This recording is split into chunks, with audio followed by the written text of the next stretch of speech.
Stop being dramatic. This is urgent. I read my mother's text while standing 6 feet from the grave, where my 10-year-old son had just been lowered into the ground. For a second, I thought I'd misunderstood her. Then another message appeared. We need the money. My fingers went cold around my phone. Behind me, the last few mourners were walking toward their cars. 2 empty chairs still sat in the front row, the chairs I had reserved for my parents after they promised me, 3 days earlier, that nothing would keep them from Eli's funeral. Neither of them had shown up. Then Mom sent one more text. Eli's trust, the $975K call me. I stared at those words beside my son's fresh grave, and something inside me went completely still. My mother thought my child had just died, and somehow that meant his money was available. She had no idea what was actually written in that trust. And before the day was over, she was going to find out. My name is Lovie James. I'm 34, and for most of my adult life, I had been the person in my family who kept the peace. After my husband, Daniel, died, that instinct became even stronger. Eli had already lost his father. I couldn't stand the idea of him feeling as though he had lost grandparents, aunts, uncles, and cousins too. So when Mom made cutting remarks, I ignored them. When Dad stayed silent instead of defending me, I excused him. When they treated every stable thing in my life like something the family should eventually benefit from, I told myself keeping everyone connected mattered more than winning arguments. But standing beside Eli's grave, I looked at those 2 empty chairs again.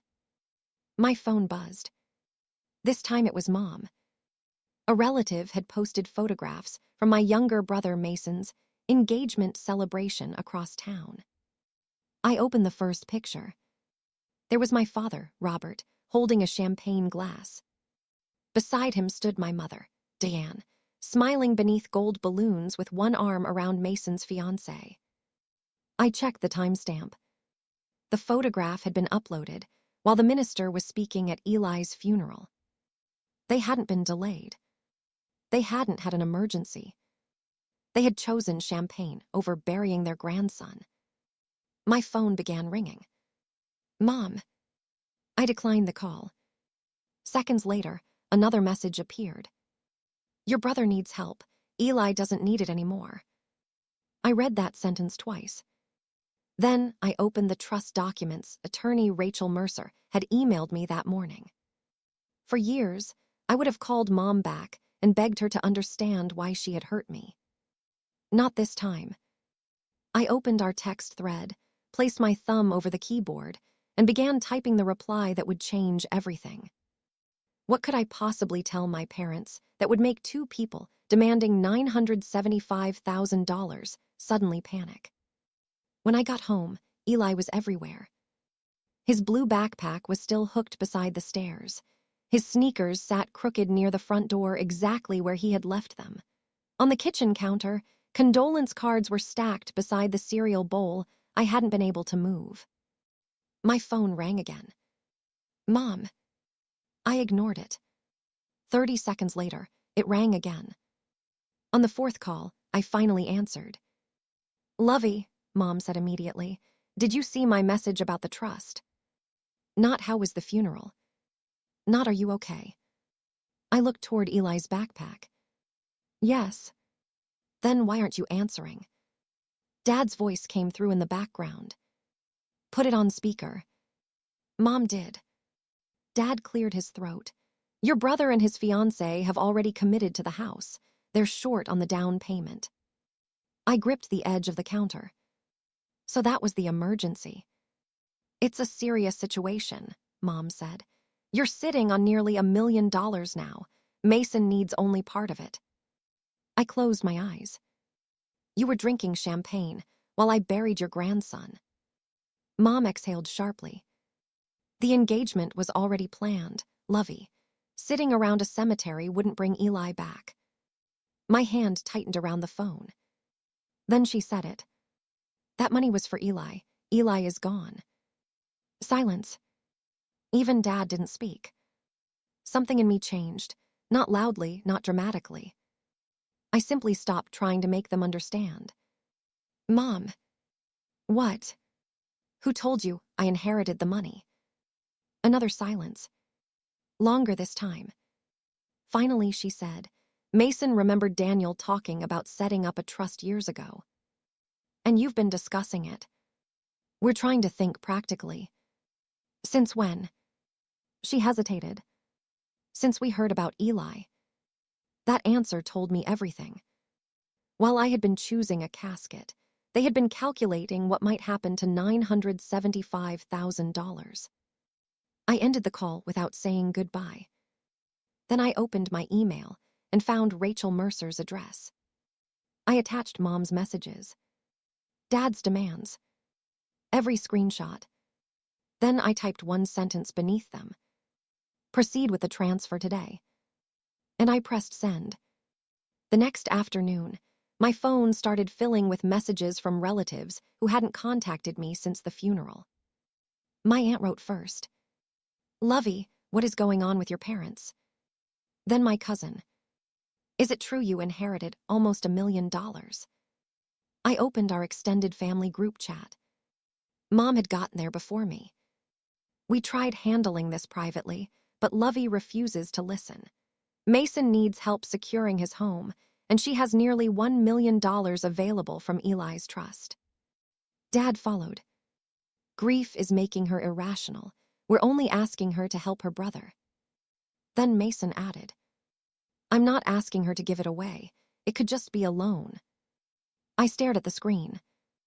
Less than 24 hours after they had skipped my son's funeral, they had turned his trust into a public family argument. A few relatives started asking why I wouldn't help. Then Mom made the mistake that changed everything. Daniel created that money for his family. We are his family too. I opened the trust documents. I found the first page and cropped everything except the title and trustee designation. The Daniel James Irrevocable Trust. Trustee, Lovie James. I uploaded it to the group. Then I wrote, being trustee does not mean owning the money. The chat went quiet. Then my aunt responded. Asterisk, Diane, have you actually read this trust? Another relative followed.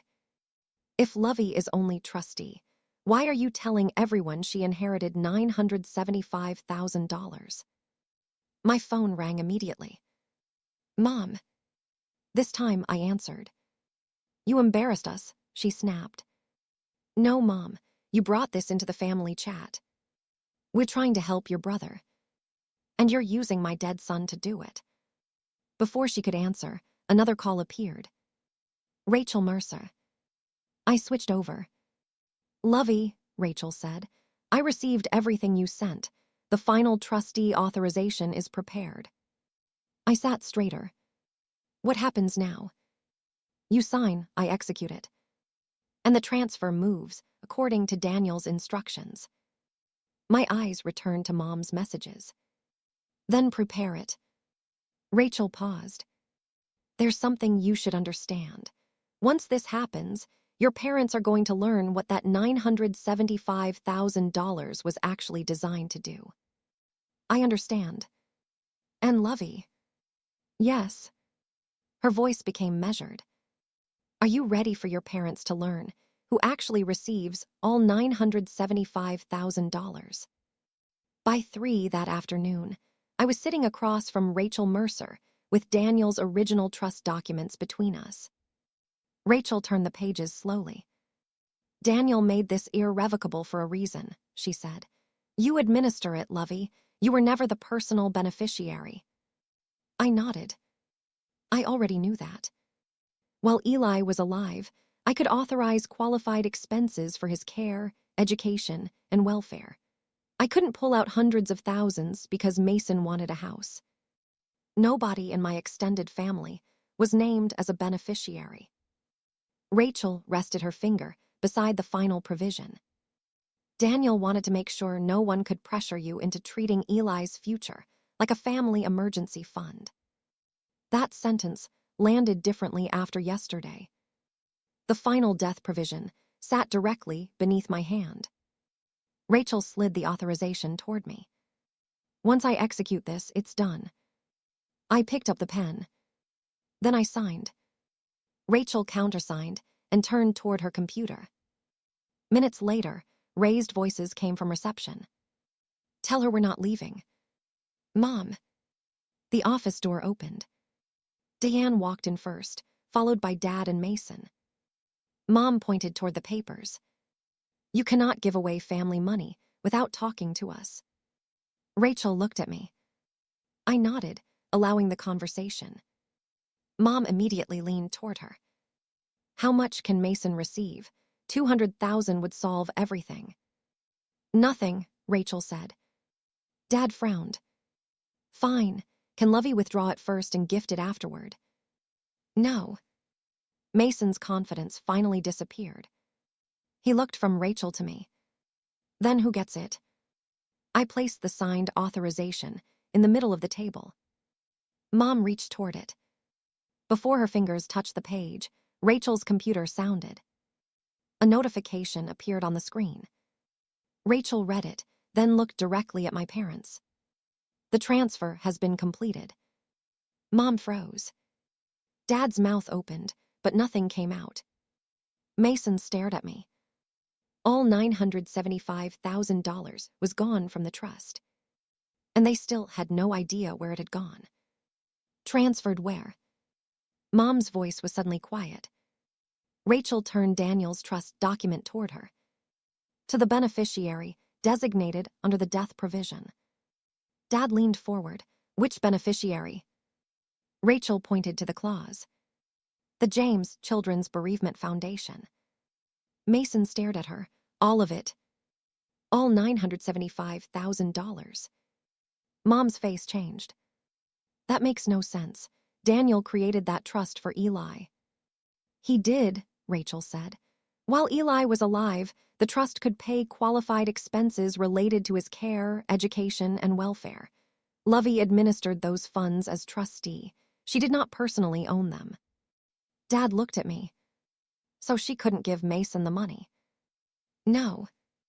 And she couldn't withdraw it first? No.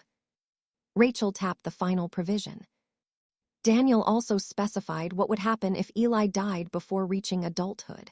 The remaining assets would transfer to the James Children's Bereavement Foundation. Lovie signed the required authorization. The transfer has now been executed. There was nothing left to borrow. Nothing to divide. Nothing my parents could pressure me into handing over. Mason finally whispered, "Can you reverse it?" Rachel shook her head. No. Mom turned toward me. You knew this yesterday. I held her gaze. I knew before I buried my son. Her lips parted. Then why did you let us keep talking about the money? Because I was waiting. For what? For one of you to ask about Eli. Nobody moved. You missed his funeral, I continued. Then you contacted me while I was standing beside his grave. I waited to see whether you'd ask how the service went. You didn't. Mom looked down. Your first concern was the trust. Your second was Mason's house. Your third was being embarrassed in the family chat. Dad shifted in his chair. Lovie. Neither of you asked how I survived burying my 10-year-old son alone. That ended the conversation. But Mom still tried to repair what happened publicly. Later, she posted in the family chat that the trust had been a misunderstanding. I answered once. I uploaded the relevant trust provision and confirmation showing that the transfer had been completed. No insults. No argument. Just the documents. The reaction was immediate. My aunt wrote, "So you skipped Eli's funeral and demanded money you weren't even entitled to." Other relatives started asking the same question. The story Mom had created about an irrational grieving daughter collapsed. Several relatives who had considered helping Mason with his down payment withdrew their offers after seeing the messages my parents had sent me. Without enough money to close, Mason abandoned the house purchase. There was no lawsuit. Rachel made that clear. My parents and Mason had never been beneficiaries. They had no legal claim to the trust. Mom called me repeatedly afterward. Dad sent messages asking if we could move past this. I sent one final response. You skipped his funeral for money. There is no money for you. Then I blocked them. Months later, an envelope arrived from the James Children's Bereavement Foundation. Inside was its first report connected to the trust. The organization had established the Eli James Family Support Fund, ****. I sat at my kitchen table reading about families receiving grief counseling, funeral assistance, and emergency support during the worst days of their lives. Then I carried the report upstairs. Eli's photograph was still on my dresser. I placed the report beside it. For years, I had convinced myself that protecting family relationships meant tolerating whatever my parents did. I don't believe that anymore. My parents are no longer part of my life. And the $975,000 they saw as a payday became something completely different. Help for parents facing the kind of loss I would never wish on anyone. My parents skipped my son's funeral because they thought his death had made them richer. Instead, Eli left behind something they could never touch.